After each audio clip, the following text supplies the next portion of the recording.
Marilah kita meningkat ke acara selanjutnya, yaitu Mau'izatul Hasanah Hikmah Haul yang dalam hal ini akan disampaikan oleh Yang Mulia Al-Mukarram Al-Ustaz Kiai Haji Taufik Hidayatullah. Kepada beliau waktu dan tempat kami persilakan. Sallu ala Muhammad.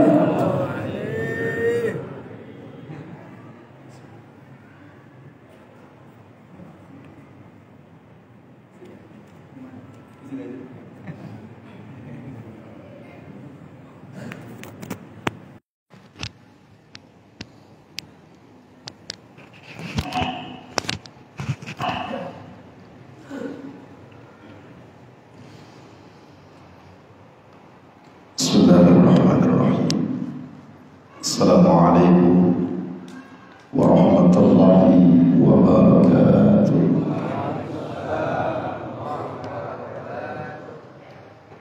Alhamdulillahilladzi jama'ana fi hadhihi al-munasabatil karimah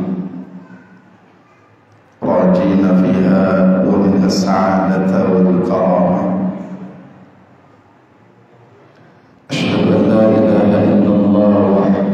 شريك له وأشهد أن سيدنا محمدا عبده ورسوله لا نبي بعده. اللهم صل وسلم وبارك على سيدنا محمد خير البرية وعلى آله وأصحابه ومن تبعه ووالاه. La haula wa la quwwata illa billah. Rabbi shrah li sadri wa yassir li amri wahlul 'uqdatam min lisani yafqahu qawli. Wa ba'du fa yaqulu Allah 'azza wa jalla fi muhkami tanzih wa huwa asdaqul qa'ilin. A'udzu billahi minasy syaithanir rajim. Bismillahirrahmanirrahim.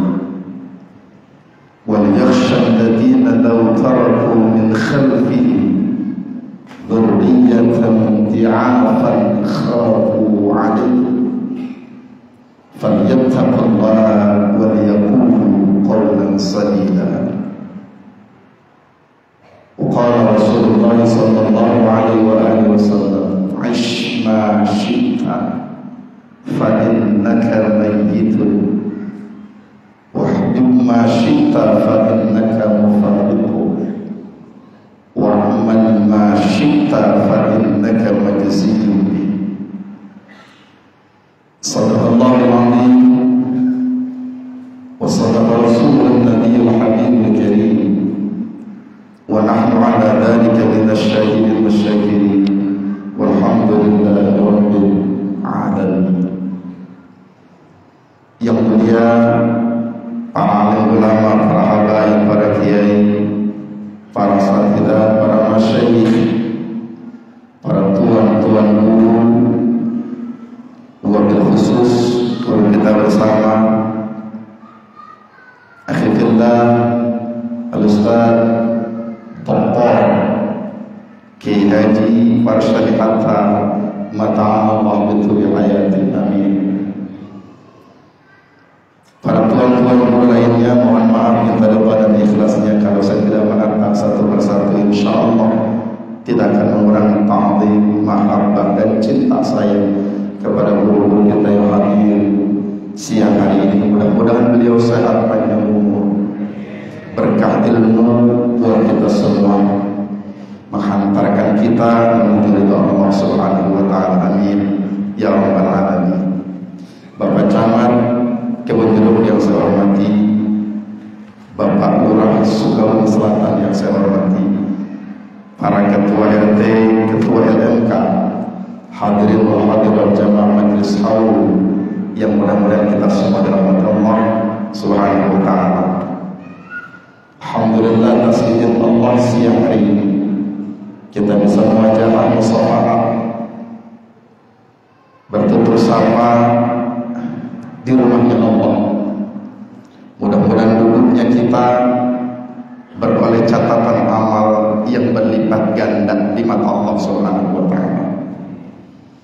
hadirnya kita menghantarkan doa mengingat haul almarhum guru kita semua Kiai Haji Asnawi Tahir dan almarhumah Ibu Ustazah Hajah Nur Aida yang ke-24.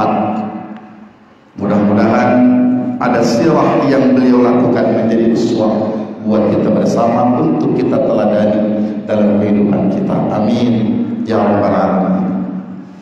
Bapak Ibu yang dirahmati Allah Subhanahu wa taala, saya mau silaturahmi sebetulnya dengan tuan guru kita,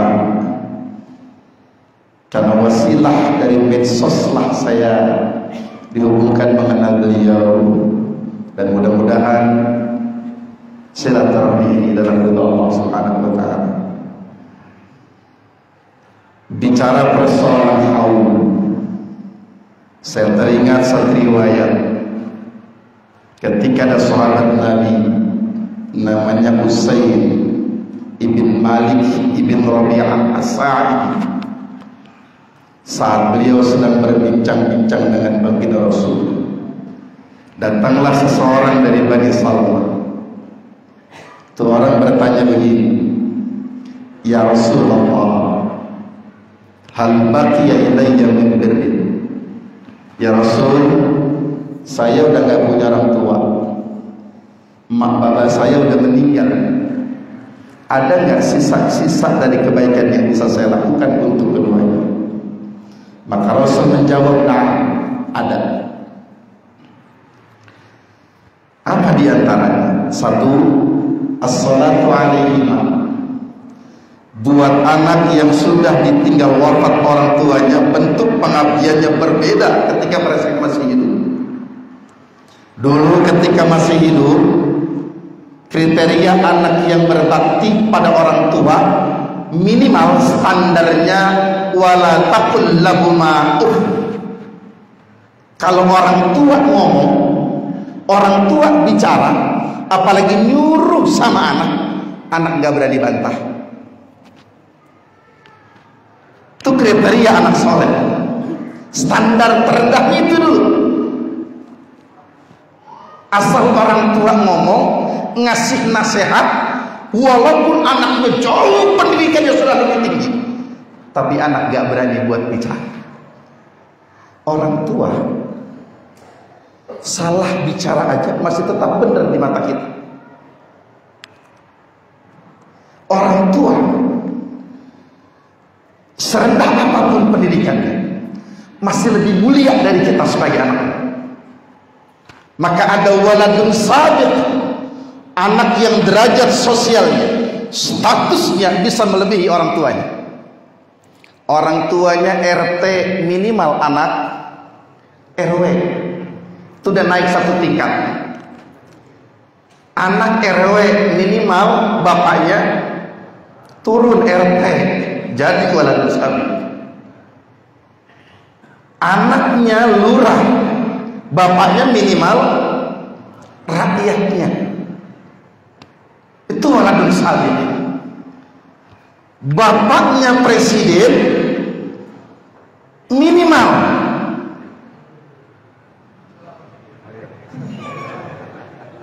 undang-undangnya dirubah,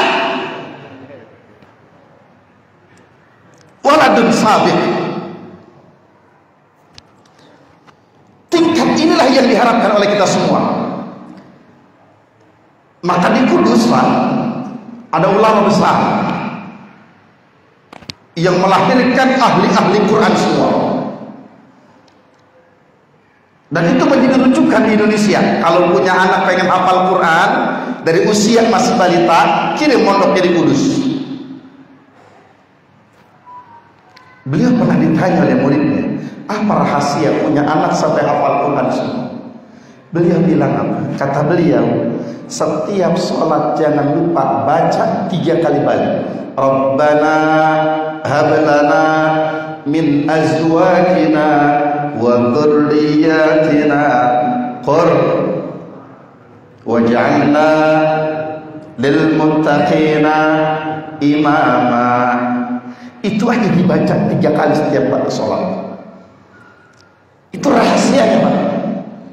Maka anak ketika orang tua sudah tidak ada, bentuk pengabdiannya berbeda. Sebab mereka yang sudah berpulang menghadap Allah, cuma dua yang ditungguin dari kita. Satu, doanya anak buat orang tua. Terlebih doa orang tua semasa hidup itu menjadi andil yang menghantarkan kita menuju kesuksesan. Jadi tidak ada anak yang sukses di dunia tanpa orang tua yang bersusah payah mendidik anaknya. Kayaknya kayak begini nih Pak, anak yang model begini. Pak tadi guru kita udah menjelaskan selayan pandang tentang orang tua beliau. Saya bilang ini sih udah bahagia orang tua. Anaknya sudah waladun salih, kemasyhurannya sudah melebihi orang tua, kealimannya sudah melebihi orang tua. Ini saya nggak ngomong lama-lama, udah alim semuanya. Udah kelihatan wajah-wajah tampak ahli surga semua udah. Lihat yang mana enak, cakep, indah banget nih dilihatnya. Mau cepat, mau lambat masuk surga. Lagi nanya ini mereka. Ini kan udah ahli surga semua. Apalagi Rasul bilang, kalau ada kegiatan taklim dalam satu wilayah, lalu kita lewat, kata Rasul, dia singgah di situ. Kenapa? Karena tempat taklim itu raudhah min riyadil jannah, taman dari taman-taman surga Allah Subhanahu wa taala. Maka siang ini kita lagi ada di kebun jeruk.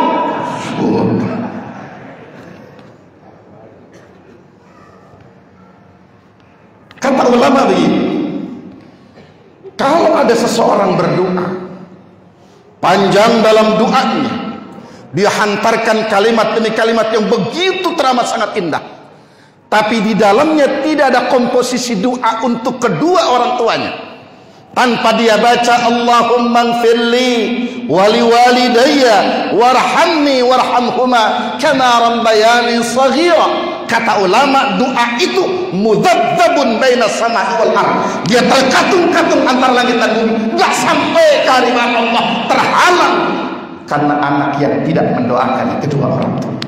Nauzubillah. Ini kata ulama, salah satu kedurkaan orang anak ketika sudah nggak ada, udah nggak mau doain kita. Saya ingat Pak, ketika membuka surah An-Nisa ayat 9, ada ayat yang jadi tamparan keras buat kita dan orang tua. Wal yakhshal ladzina law taraku min khalfihim dzurriyyatan di'afan khafu 'alaihim. Kata Allah, kita ini sebagai orang tua kudu takut dan khawatir. Kenapa? Jika nanti kita pulang menghadap Allah, tuh anak-anak kita, dzurriyyah kita jadi orang-orang yang lemah. Jadi orang tua yang bijak, mereka yang memikirkan masa depan anaknya, mereka yang memperjuangkan kondisi masa depan anak-anaknya.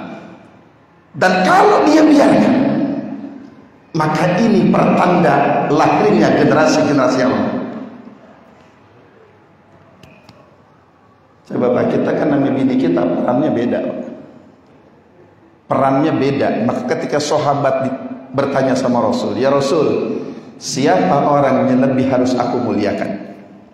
Jawaban Rasul, ummuka, ibumu.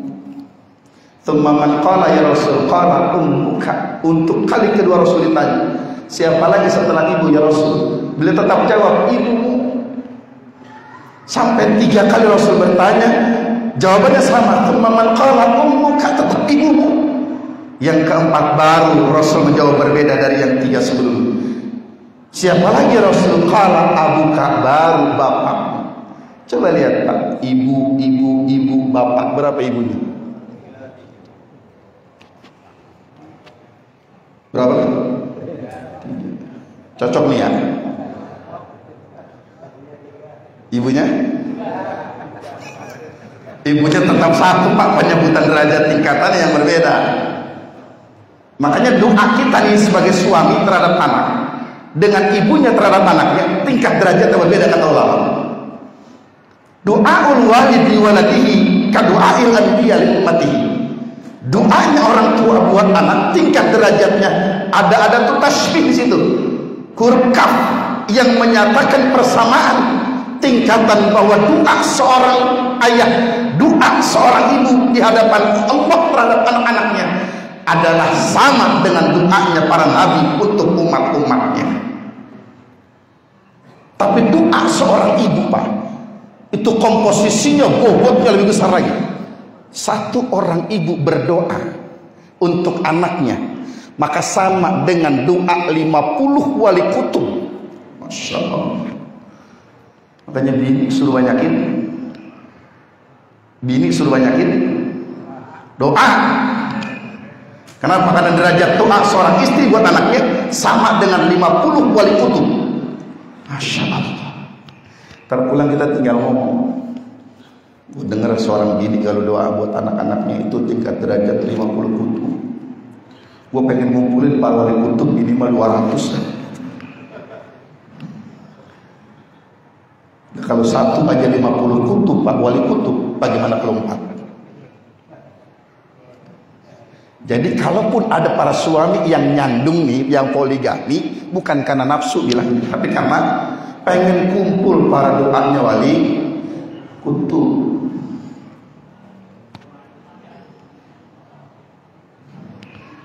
Ini yang disampaikan Rasul. Kalau anak berdoa buat orang tuanya, maka insya Allah anak ini punya gambaran tumbuh menjadi anak yang soleh, yang solehah, karena dia ingat nama kedua orang tuanya. Ini kan kita kalau bukan karena mak bapak kita nggak bakalan di sini. Kalau bukan karena perjuangan keduanya nggak bakal kayak begini. Nggak bakalan. Maka kenapa kemudian ulama membagi 3 kategori orang tua yang harus kita muliakan. Ada abun fil nasab, ada abun fil ruh, ada abun fil musaharah. Ini 3-3-nya nggak boleh dipisah. Abun fil nasab, orang tua karena garis keturunan. Adanya anak karena asbab adanya kedua orang tua. Maka Allah menyinggung kesetaraan hukum, bagaimana kita bersyukur kepada Allah dan pandai berterima kasih sama orang tua. Anishkurli wali walidayka ilayyal masih. Anishkurli, bersyukurlah kalian kepada aku, kata Allah. Juga jangan lupa berterima kasih sama kedua orang tua kalian. Kenapa? Hukum keduanya sejajar. Orang tidak bisa disebut pandai bersyukur kepada Allah kalau tidak pernah terima kasih sama orang tua. Rajin berterima kasih sama orang tua tapi nggak pernah bersyukur kepada Allah, itu juga nggak bisa disebut sebagai orang yang pandai bersyukur. Jadi dua-duanya mesti nggak bisa dipisahin. Abun bin nasab, ayah kandung kita, ibu kita. Yang kedua, abun fil musahar, orang tua karena sebab pernikahan, itu mertua. Ngelawan ane orang tua, kualat dunia akhirat itu. Ngelawan ame mertua, dipecat jadi mantu. Yang ketiga, abun firro, orang tua karena ada ikatan emosional, murid dengan guru. Murid ngelawan sama gurunya, itu kualat dunia akhiratnya double itu. Kualat benar. Maka gak ada ceritanya orang yang durhaka pada ketiga ini hidupnya berkah. Gak ada ceritanya. Mau nyoba? Mau nyoba gak? Ngelawan aja sama ketiganya, gak bakal berkah. Tapi memuliakan ketiganya, insya Allah kita bakal naik derajat.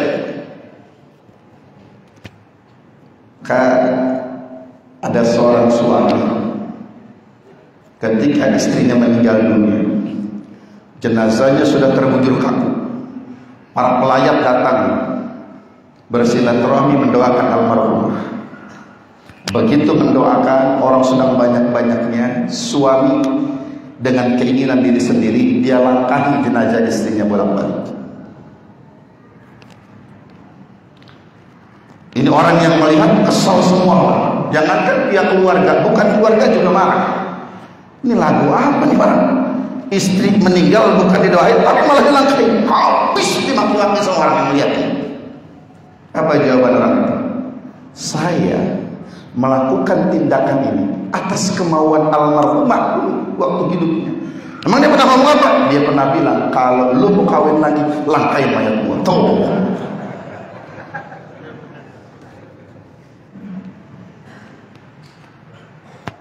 Maka orang tua punya peran penting Pak buat kita. Punya peran penting. Ada satu kisah menarik pengabdian seorang menantu kepada mertuanya. Di zaman Nabi Allah Musa alaihissalam, dari kalangan Bani Israil, ada seorang preman jeger yang ditakutin Pak. Paling ditakutin di masa. Kalau kita di model Herculesnya gitu. Dia taubat. Lalu dalam taubatnya dia mencari dari Allah. Datang ngaji kepada Nabi Musa. Ngajinya di hari Senin, taubatnya baru 2-3 hari sebelumnya. Begitu ngaji, sekali ngaji duduk di pojokan. Ini Nabi Musa, begitu beliau sedang mengajarkan murid-muridnya, ada tamu datang tanpa permisi, ucapin salam enggak, permisi dengan para jamaah pun tidak. Langsung nyelonong ke hadapan Nabi Musa.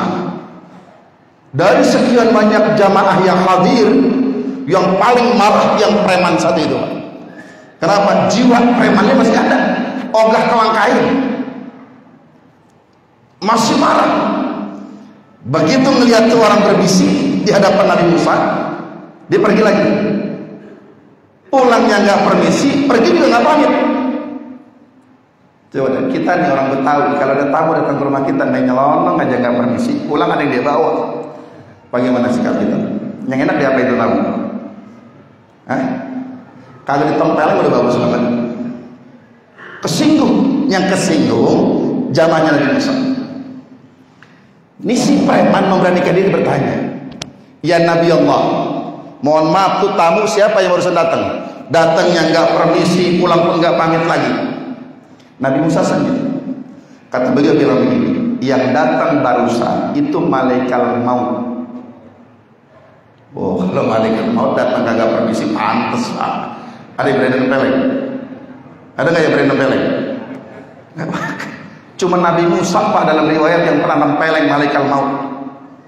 Nabi Musa hanya karena tanpa permisi yang mencabut nyawanya ditempeleng dalam wujud manusia. Itu begitu ditempeleng, mengok nggak balik lagi. Nabi Musa Pak paling gagah dari Nabi Musa. Ini besok-besok kalau ada kedatangan tamu model rupanya malaikat maut, tabuk aja tabuk. Kalau berani itu tabuk aja kalau berani.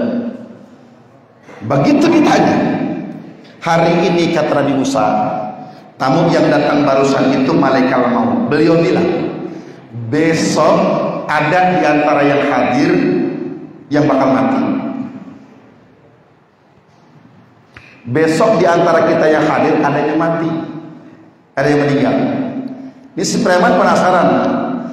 Ya Nabi Allah, sebut aja dah siapa di antara kita yang besok bakal mati. Kau kan Nabi punya wahyu, pasti tahu siapa di antara kita. Kata Nabi Musa bilang begini, yang meninggal besok yang nanya.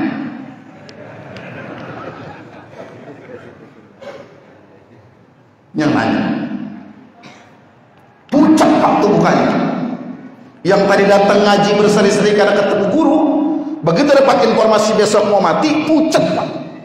Ya Nabi Allah, apa yang harus saya lakukan kalau besok saya mau mati? Mana taubat baru 3 hari, belum banyak amal.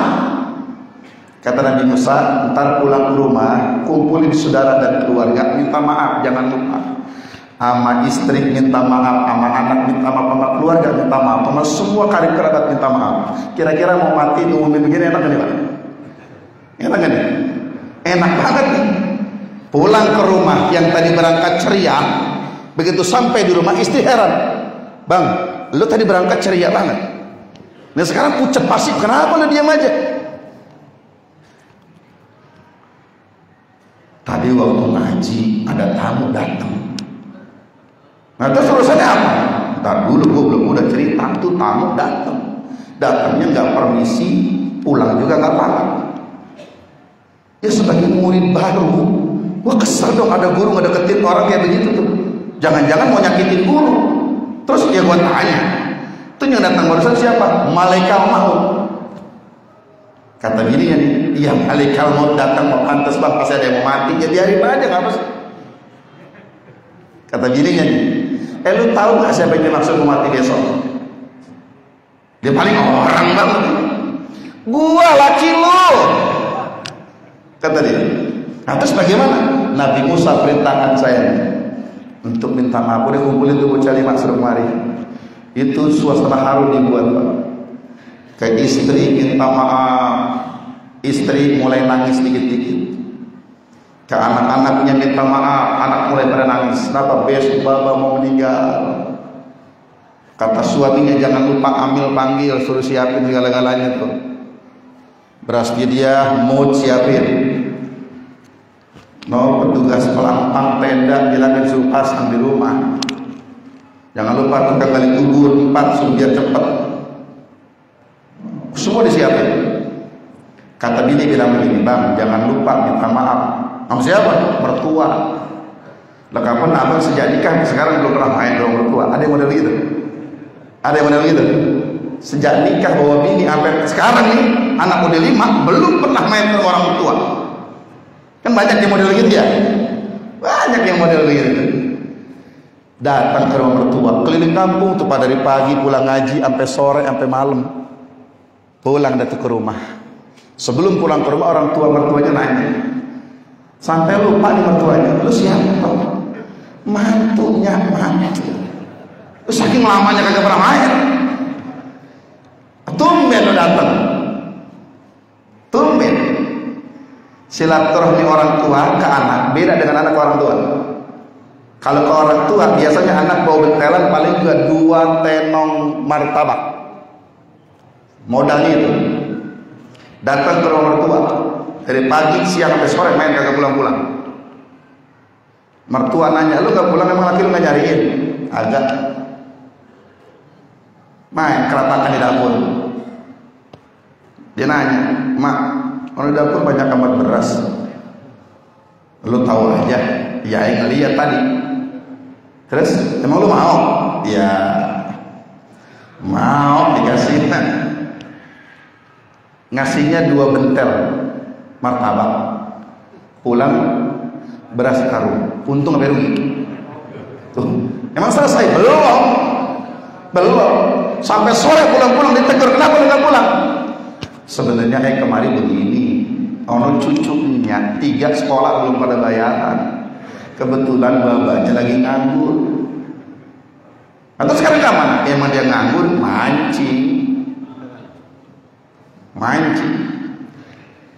Ya lu maneng dari dulu romannya kagak kelihatan senangnya. Itu mak ngelus dada. Berapa duit emang itu bocah? 3 orang belum pada bayaran. Ya kalau di total 3 jutaannya. Nah emak nih karena sayang sama anak, dia masuk ke dalam rumah, dia buka lemari, dia siapin tuh duit 3 juta. Dia siapin duit. Nih lu bayaran besok, lu jangan malu-maluinnya. Nya kan kesohor di kampung ini, lo punya mantu, punya utang sekolah, bayarin besok, bayarin. Iya. Pulang tidak, laki lu nyariin pulang mancing. Tadi aja kemarin naik gojeknya, emang kagak ada duit, boleh minjem sama tetangga. Berapa duit? 100.000. Emak mana ngedenger anak ngeluh nggak bakal cuek, nyesek gitu, cuman kagak diomong. Nyesek, diambil lagi ditambahin 200.000. Tuh pulangnya kontrakannya mau apa? Ya emang bapaknya nganggur, makanya bocah 3 juta belum bayaran nunggak. Berapa bulan? 2 bulannya. Malu banget rasanya sebenarnya mah. Ya ambilin lagi. Berapa duit? 2 juta. Berapa duit totalnya? 5 juta. Pulang dah, dia adanya makasihnya ya ceria kan. Berangkat bawa martabak 2 bentel, pulang bawa beras sekarung, duit 5.200.000. Enak gak kira-kira? Enak gak? Emang anak setan nyusahin orang tua mau udah berumah tangga aja. Nasi pulang yang tadi udah minta maaf sama mertuanya, dia tanya sama mertuanya, lo tahu dari mana kalau besok bakal mau mati? Tumben hari ini minta maaf sama gua. Tadi pagi ngaji sama Nabi Musa, ada informasi datang malaikat katanya besok mau ada yang meninggal. Ayah tanya siapa yang meninggal, katanya ayah meninggal. Lu ngaji? Iya. Lu ingat gak pesan gua waktu lu nikah? Apaan? Dulu gua bilang, kalau nanti berumah tangga bawa anak bini lu menjunjung ridho Allah. Hidup lu jadi pemimpin dalam rumah tangga, jangan lupa kewajiban terhadap anak dan istri. Satu yang pesan lu, kalau ngaji jangan duduk di pojokan. Emang apa? Dekat sama mati.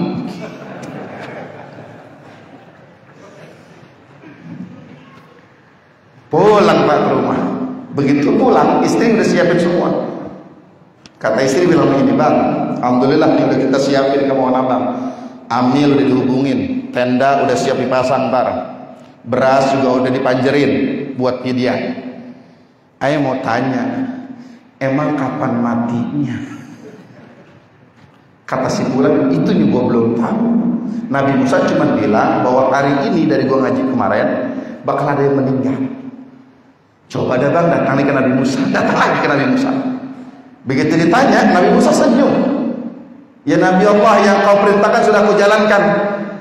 Ini ada amal dari istri di rumah, kan udah siap semua. Mau nanya, emang jam berapa matinya? Kata Nabi Musa, Bulan, waktu kau pulang ke rumah, nggak lama malaikat maut datang lagi. Terus ngasih informasi bahwa yang kemarin tercatat mati hari ini batal. Emang mau ngapa? Karena nyambung silaturahmi sama keluarga, saudara, sanak famili dan orang yang selama ini dia putuskan silaturahmi. Benar yang Rasul bilang bahwa silaturahmi itu tazidul umri.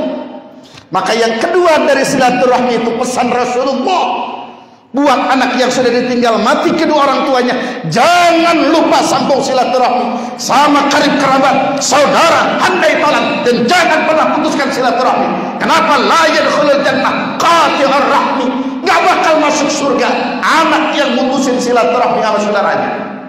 Saya tanya, banyak nggak gara-gara tua meninggal anak berebut banda? Anak berebut banda banyak nggak? Mak babanya bahkan belum seperti kubur, masih terbujur kaku. Ada anak yang teratakannya surat tanah, apalagi dia tahu tanah di Kebayoran mahal. Kalau kurang didikan Pak, ini bakal jadi ribut. Maka Allah menyinggungnya, hati-hati punya generasi yang lemah. Karena itu proteksi mereka. Falyattaqullah wal yaqulu qawlan sadida. Dua pesan Allah buat kita. Didik anak untuk bertakwa kepada Rabbnya, dan ajarkan buat ngomong yang baik dengan orang tua. Ajarkan anak untuk bicara yang baik dengan orang tua. Itu perintah Allah. Yang kedua, apa yang berapa gitu?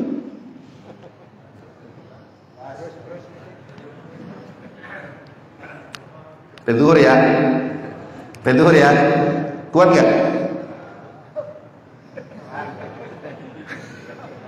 Loh ini pahala udah gede banget Pak, dari jam 8 kita ngedepong di sini nih. Udah i'tikafnya berpahala, kumpulnya berpahala, memandang wajah guru-guru kita berpahala, Masya Allah. Tapi jam 12 ya. Ya, kuat. Saya ini kagak kuat Pak, saya dari jam 4 keluar belum pulang ini. Yang kedua kata Rasulullah, wal istighfar lahuma.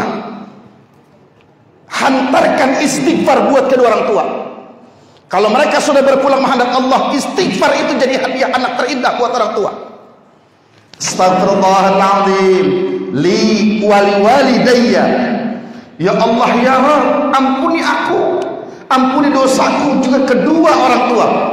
Istighfar itu ternyata Masya Allah punya kekuatan spiritual yang luar biasa. Lihat dalam sejarah, Nabi Adam tinggal di surga, ditemenin oleh istri tercinta Sayyidah Hawa. Tapi Nabi Adam dengan fasilitas surganya diciptakan teman sebagai bahan interaksi dalam kehidupan sehari-harinya.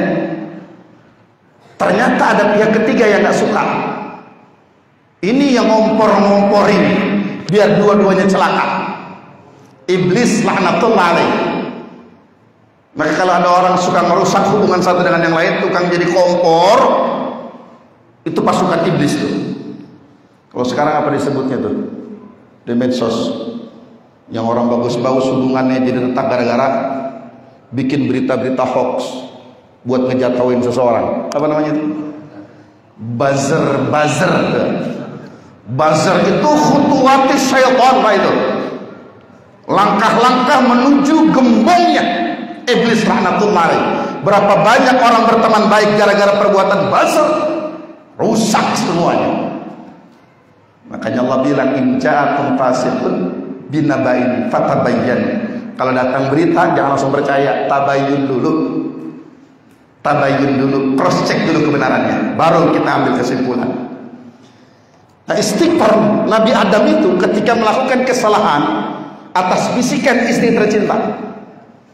Hanya laki-laki biar dia hebat gede bagaimana juga sama bini mah takluk, sama bini mah rada takut. Saya malam kemarin ceramah di Bintaro, itu yang hadir pas di depan saya, gelangnya gede, bukan gelang bahar lagi Pak, rantai. Saya bilang nih biang kata ini pakai rantai di tangan.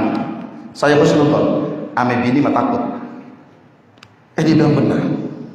Dia nyamperin saya, benar kalau dia bini yang bicara kita angkat tangan. Kita satu dia bisa 1000. Itu keramatnya wanita beda dengan kita, Pak.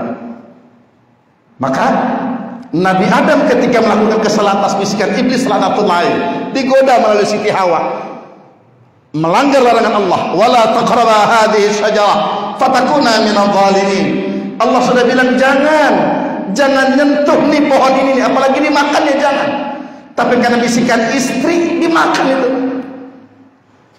Apa yang terjadi? Allah usir keduanya, dipisah lagi, Pak. Kalau diusir tetap berdua-dua enak, iya. Diusir sama mertua tetap kemana-mana berdua-dua enak itu.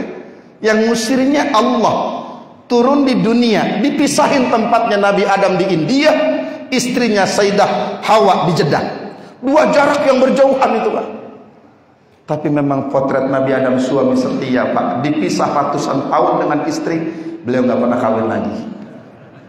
Itu tuh Nabi Adam. Saya nggak tahu RT Kebayoran sini nih. Dipisah sama bini 2 bulan aja dah. Saya punya tukang yang lagi ngebangun pondok saya sekarang, orang Baduy.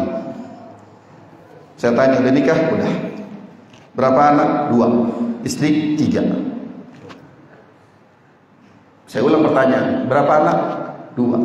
Bini 3. Lu tukang bangunan bini 3. Ajib banget ini.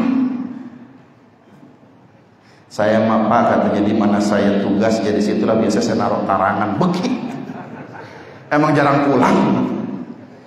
Makanya kalau ada suami jarang pulang, bini patut curiga. Bini patut curiga. Pak Lurah pulang 2 bulan baru pulang itu jangan girang-girang doang itu. Untung gak ada bulurai. Dipisah keduanya, Pak. Apa yang menyatukan kembali? Nabi Adam saat itu selalu beristighfar kepada Allah.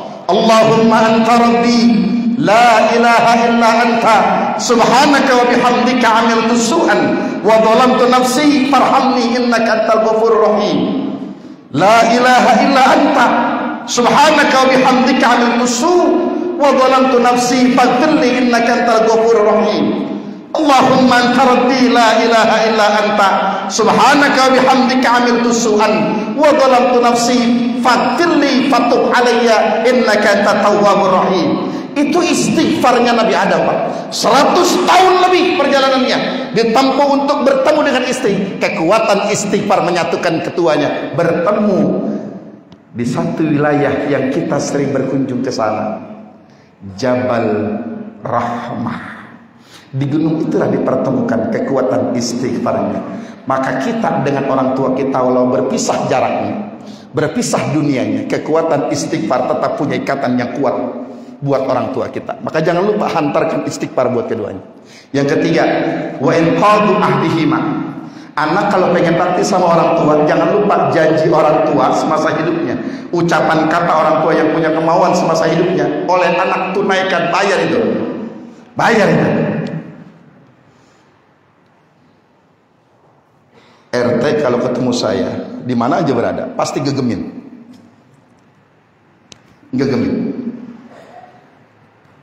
Anaknya ngikut, kau melihat. Maka ketika dia tahu babanya kalau ketemu para guru selalu ngegemin, asal guru datang anaknya kudu nerusin kebiasaan orang tua, ngegemin. Ini namanya inqadu ahdihima, tunaikan tuh yang menjadi hutang piutang orang-orang tua kita. Lazimkan kebiasaan baiknya, lanjutkan itu, melanjutkan kebaikan orang tua, terus menjadi sesuatu yang baik buat keduanya. Jadi andil, terkirim pahala buat keduanya. Makanya kayak gini tadi guru kita udah nyebutin, ini amanah, dihaulkan setiap tahunnya. Masya Allah. Udahlah, saya insya Allah ainul yakin dzurriyyah beliau orang-orang saleh semua, menghantarkan beliau dalam pangkuan ilahi Rabbi, amin ya rabbal alamin.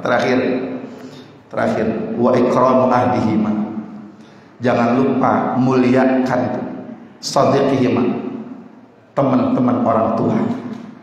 Saya yakin dan percaya para guru-guru kita, masyayikh kita, orang-orang tua kita yang hadir pada pagi siang hari ini adalah teman-temannya almarhum semasa hidupnya, murid-muridnya almarhum yang dilanjutkan silaturahmi oleh putra-putranya. Dari 5 kriteria ini ada semua. Dalam hadis yang disampaikan Rasul terjadi pada siang ini.